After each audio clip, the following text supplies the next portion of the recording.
कल्याण शिळी रोडवर दिशादर्शक फलक कोसळला, थोडक्यात बचावला बाईक स्वार। कल्याण शिळी रोडवर आधीच प्रचंड वाहतूक कोंडी असताना मध्यरात्री मोठा दिशादर्शक फलक अचानक रस्त्यावर कोसळला, त्यामुळे काही काळ दोन्ही बाजूंची वाहतूक ठप्प झाली। या घटनेत एक बाईक स्वार थोडक्यात बचावला।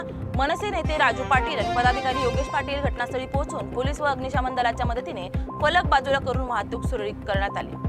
विद्यार्थी वाचवताना शिक्षकही बुडाले, दोघांचाही अंत। छत्रपती संभाजीनगरच्या वेरूळ येथील लेणीसमोर कुंडात बुडून विद्यार्थी चेतन पगडे आणि त्याला वाचवण्यासाठी धावलेले शिक्षक राजवर्धन वानखेडे यांचा मृत्यू झालाय। या घटनेने परिसरात हळहळ व्यक्त होत आहे। दरम्यान ठाण्यातील उपवन तलावात पोहण्यासाठी गेलेल्या 10 वर्षीय राज चाबुकस्वार या बालकाचाही प्राणात बुडून मृत्यू झालाय। प्रियकरासोबतच्या संबंधासाठी पतीचा खून, हिंगोलीत 4 तासात उघडकीस। हिंगोलीच्या वसमत तालुक्यातील भेंडेगाव शिवारात पत्नीने प्रियकराच्या मदतीने पतीचा खून केला। पती अनैतिक संबंधात अडथळा ठरत असल्याने ही घटना घडल्याचे समोर आले। स्थानिक गुन्हे शाखा व कुरुंदा पोलिसांनी अवघ्या 4 तासात खुनाचा तपास उघडकीस आणत पत्नी व प्रियकराला ताब्यात घेतले। मृताचे नाव शिवाजी पोटे असून आरोपी महिला व तिचा प्रियकर ज्ञानेश्वर ठोंबरे या दोघांवर गुन्हा दाखल करण्यात आलाय। ढोल ताशा आणि आतिषबाजीत स्वानंद गणेश मंडळाच्या बाप्पांचे आगमन। वसमत शहरात स्वानंद गणेश मंडळाच्या गणपती बाप्पांचे आगमन ढोल ताशांच्या गजरात आणि फटाक्यांच्या आतिषबाजीत जल्लोषात झाले।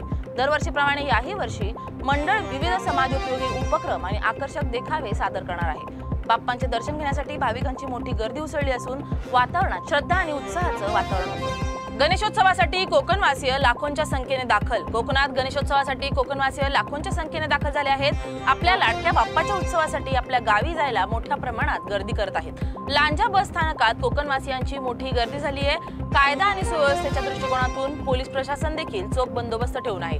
गावी जाण्यासाठी कोकणवासीय अधिकाधिक एसटीला पसंती देताना दिसत आहेत। वणी येथे 4 तासांपासून चक्काजाम आंदोलन। यवतमाळच्या वणीच्या उकनी कोळसा खाण प्रशासनाविरुद्ध काँग्रेसचे राज्याचे प्रदेश सचिव संजय खाडे यांच्या नेतृत्वात चक्काजाम आंदोलन सुरू आहे।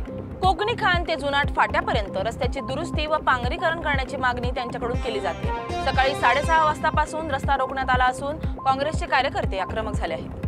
दोस्तीसाठी काय पण वाळवा तालुक्यातील वाटेगावमधील विरोबा मंदिर सभा मंडप उद्घाटन पार पडले। यावेळी आमदार गोपीचंद पडळकर यांच्यासाठी आमदार सदाभाऊ खोत यांचे अश्रू अनावर झाले।